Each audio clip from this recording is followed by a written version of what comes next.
नमस्कार, न्यूज़ 18 देख रहे हैं आप। आपके साथ मैं हूं जैस्मिन शर्मा। पश्चिम एशिया में इजरायल और ईरान के बीच बढ़ता तनाव आज पूरी दुनिया के लिए एक बहुत बड़ी चिंता का विषय बन गया है। हाल ही में इजरायल द्वारा ईरान के परमाणु और सैन्य ठिकानों पर किए गए हवाई हमलों और उसके जवाब में ईरान द्वारा इजरायल पर मिसाइल हमलों ने इस क्षेत्र को युद्ध के मुहाने पर ला खड़ा कर दिया है।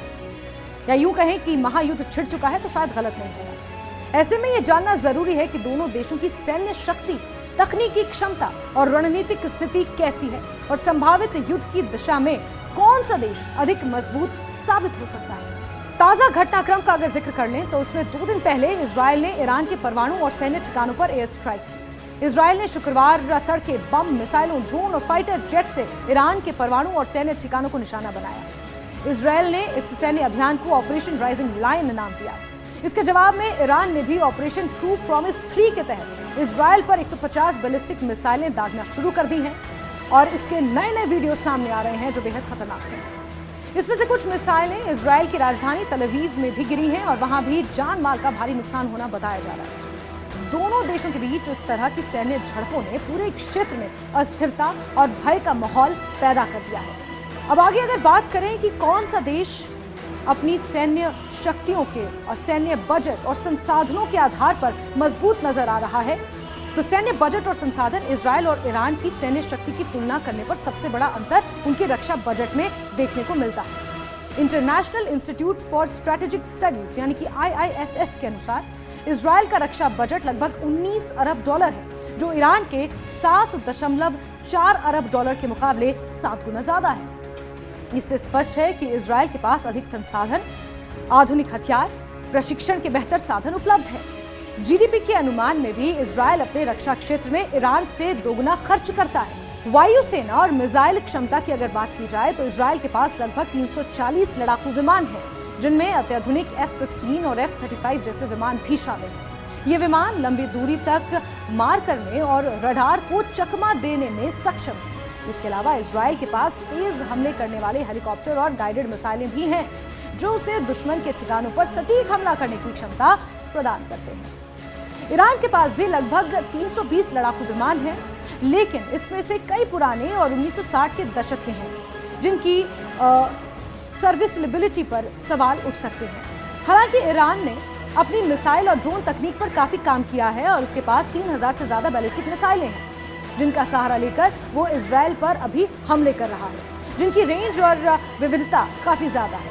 हाल ही के हमलों में ईरान ने अपने ड्रोन और मिसाइलों का प्रभावी इस्तेमाल भी किया है, जो मौजूदा समय में भी नजर आ रहा है। वहीं एयर डिफेंस और साइबर शक्ति की अगर बात की जाए तो इजरायल की सबसे बड़ी ताकत उसका एयर डिफेंस सिस्टम है। जी हाँ, जिसमें आयरन डोम और एरो सिस्टम शामिल है। ये सिस्टम दुश्मन की मिसाइलों और रॉकेट्स को हवा में ही नष्ट करने की क्षमता रखते हैं और बहुत ज्यादा सक्षम है। हाल ही में ईरान द्वारा दागी गई अधिकांश मिसाइलों और ड्रोन को इजरायल ने अपने डिफेंस सिस्टम और सहयोगी देशों की मदद से ही नाकाम किया था। साइबर युद्ध के क्षेत्र में भी इजरायल की स्थिति काफी ज्यादा मजबूत है। उसके पास अत्याधुनिक साइबर डिफेंस तकनीक है, जबकि ईरान को इस क्षेत्र में कई बार नुकसान भी उठाना पड़ा है। इजरायल पर हर साल हजारों साइबर हमले होते हैं, लेकिन वो अधिकतर को नाकाम कर देता है। वहीं ईरान के कई सरकारी और पेट्रोल पंप सिस्टम साइबर हमलों से प्रभावित हो चुके हैं। वहीं इस बीच अगर नौसेना और परमाणु क्षमता की बात कर ली जाए तो नौसेना के क्षेत्र में जहाजों की संख्या के लिहाज से ईरान आगे है। उसके पास 220 जहाज हैं, जबकि इजरायल के पास महज 60। लेकिन तकनीकी दृष्टि से इजरायल की नौसेना अधिक उन्नत और आधुनिक है। परमाणु क्षमता की बात करें तो माना जाता है कि इजरायल के पास परमाणु हथियार भी हैं, हालांकि उसने कभी इसकी पुष्टि नहीं की। दूसरी ओर ईरान के पास परमाणु हथियार नहीं है, लेकिन उस पर ऐसे हथियार बनाने की कोशिश करने का आरोप लगता रहता है और यही कारण है कि इजरायल ने इसी खतरे को भांपते हुए ईरान पर हमला किया था, जिसको लेकर अब जवाबी कार्रवाई ईरान कर रहा है और ताबड़तोड़ मिसाइल हमले इजरायल पर किए जा रहे हैं। पूरे इजरायल में रेड अलर्ट इस वक्त घोषित कर दिया गया है। इजरायल और ईरान दोनों ही सैन्य दृष्टि से मजबूत देश हैं, लेकिन संसाधनों, तकनीक, एयर डिफेंस और साइबर शक्ति के मामले में इजरायल की स्थिति कहीं अधिक मजबूत है। ईरान की मिसाइल और ड्रोन क्षमता को नजरअंदाज नहीं किया जा सकता, लेकिन सटीकता और सुरक्षा के लिहाज से इजरायल को बढ़त हासिल है। दोनों देशों के बीच सीधा जमीनी युद्ध होने की संभावना बहुत कम है, परंतु मिसाइल, ड्रोन और एयर स्ट्राइक के जरिए युद्ध छिड़ सकता है, जो छिड़ चुका है।